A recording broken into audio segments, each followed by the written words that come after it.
हामी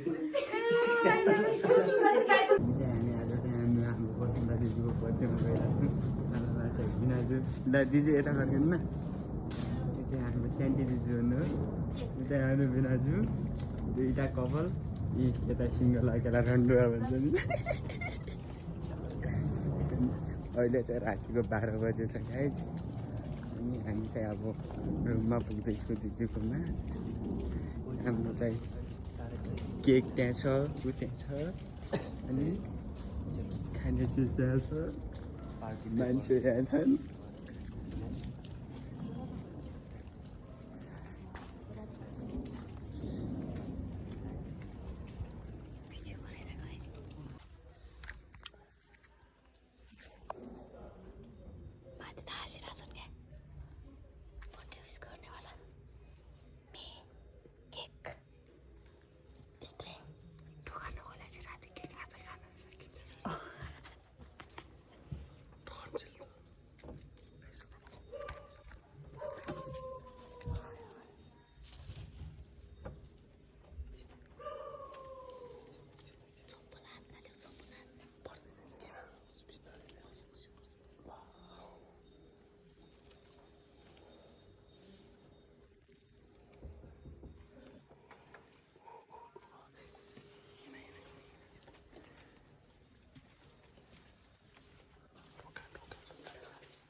निदाम बाजेर